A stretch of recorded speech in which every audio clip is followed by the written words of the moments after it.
Welcome to the deep dive. We're here to really get under the surface of topics that matter to you. And today we're focusing on a challenge many face, fertility.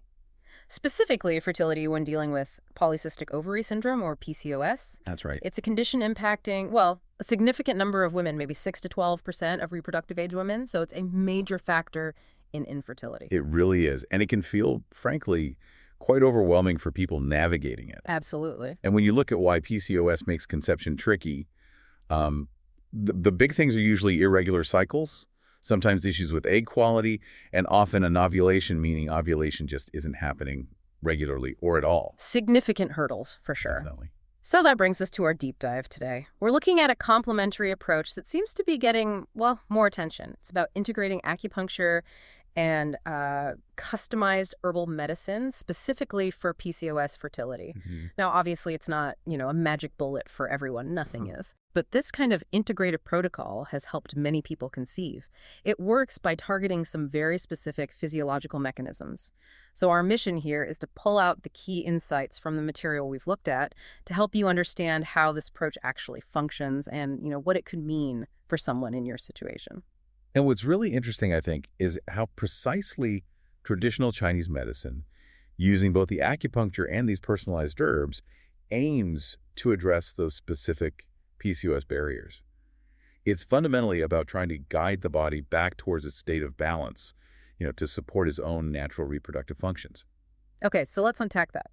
The sources we reviewed seem to break this down into a few key areas where acupuncture and herbs can support conception for PCOS patients. The first one seems to be about reducing ovarian inflammation and boosting egg quality. Exactly. We know PCOS often involves this kind of chronic, low-grade inflammation right in the ovaries. And that inflammation can really damage egg development and ultimately the quality of the egg itself. So how do these methods actually fight that specific inflammation? What's the mechanism? Well, with acupuncture, one of the main things described is how it significantly boosts blood flow to the reproductive organs. And this isn't just like general circulation. It's targeted. It brings more oxygen, vital nutrients, and importantly, anti-inflammatory compounds right to where they're needed. This whole process helps reduce oxidative stress, creating a healthier environment in the ovaries. Okay, that makes sense. More resources, less stress. Precisely. There was even a study mentioned, I think from 2018, that found acupuncture actually lowered certain inflammatory markers in PCOS patients.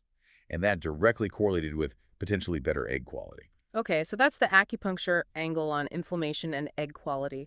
What about the herbs? How do the custom formulas play into this? This is where it gets really synergistic. Yeah. The customized herbal formulas, they further support this by directly tackling oxidative stress at a cellular level. And they also work on optimizing mitochondrial function. Mitochondria, Yep. the energy packs of the cells, right? Why is that so important for eggs? Exactly. Healthy mitochondrial function is absolutely crucial. It's like the engine providing the power needed for an egg to mature properly.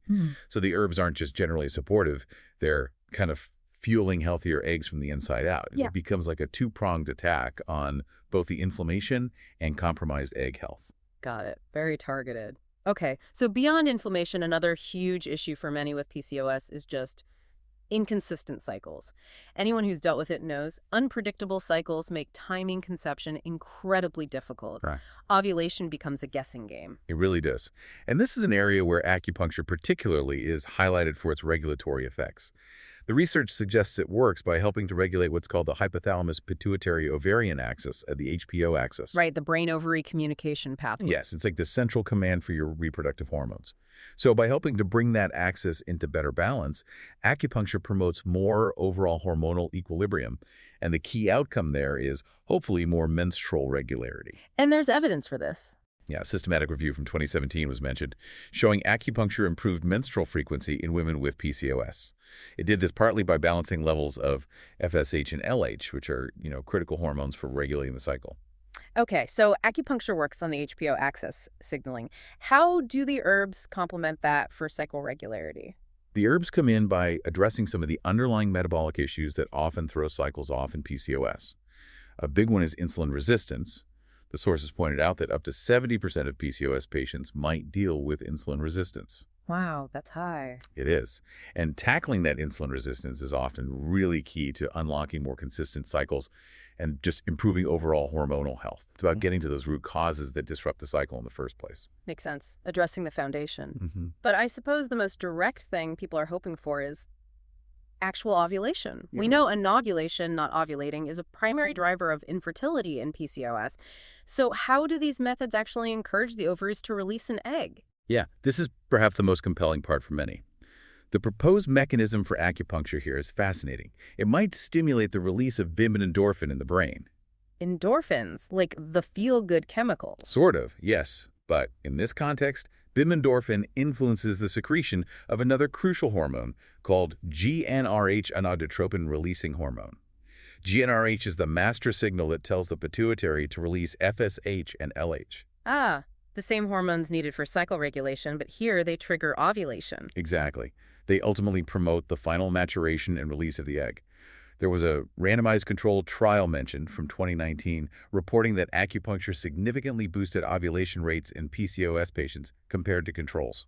Especially when combined with standard care, I imagine. Yes, especially when used alongside standard approaches. That direct impact on just getting ovulation to happen can be a real game changer. So, whether someone is trying to conceive naturally or maybe using assisted technologies like IVF or IUI, fostering more regular ovulation through these methods could offer a significant advantage. Precisely.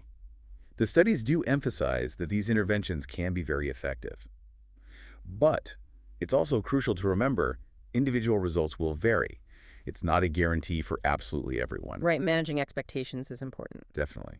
And in terms of commitment, the sources generally recommend a minimum of about 8 acupuncture sessions combined with taking the herbal therapy consistently to really start seeing noticeable improvements in fertility markers. Okay, so it requires some consistency. It does. And, we also see examples of places putting this into practice successfully for a long time. Like the Berkeley Center for Reproductive Wellness was mentioned. In New York City. That's the one. They've apparently been integrating acupuncture and herbal medicine with modern fertility treatments for over 27 years. Wow, that's quite a track record. It shows a long-standing commitment to this kind of integrative approach. And it seems clear from the material that this kind of individualized care that really understands both the physical and the emotional side of infertility gets a lot of positive feedback from patients, but also apparently from reproductive endocrinologists too. Yeah, which speaks volumes, I think, about the value of having deep expertise and a truly patient-focused approach on such a personal journey. Okay, so let's quickly recap the core of our deep dive. We've explored how acupuncture and customized herbal medicine seem to support PCOS fertility through 3 main avenues. First, reducing that ovarian inflammation and working to improve egg quality. Second, helping to regulate the menstrual cycle, primarily via the HPO axis and addressing things like insulin resistance. Right. And third, directly promoting ovulation, potentially through mechanisms involving V-endorphin and GnRH. Right. And while outcomes can vary, the general recommendation seems to be at least 8 acupuncture sessions, plus consistent herbal use for best results. Yeah, that's a good summary. And if we step back and look at the bigger picture here, this whole approach really highlights the power of, holistic wellness. It taps into the body's own ability to find balance. It's truly integrative, where you have this ancient wisdom, time-tested practices, meeting our modern scientific understanding to tackle something complex like PCOS. It's not necessarily an either situation. Not at all. It reinforces the idea that these methods can potentially enhance natural conception on their own, or they can significantly improve outcomes when used alongside assisted reproductive technologies like IVF or IUI. It just offers a broader, more personalized toolkit for people facing these fertility challenges. This deep dive really makes you pause and think about how approaches that might seem quite different on the surface, like traditional Chinese medicine and modern reproductive science, can actually converge. And in converging, they can offer genuinely new pathways and maybe, importantly, new hope. It's less about choosing one over the other, perhaps, and more about exploring the potential synergy between them. That feels right. Maybe the real power lies in that combination, blending these time-tested, holistic practices with everything we're learning scientifically. It could unlock entirely new possibilities for health and fertility. This approach really seems to demonstrate how that blend of personalized care and evidence-informed traditional methods can empower individuals navigating these complex health journeys.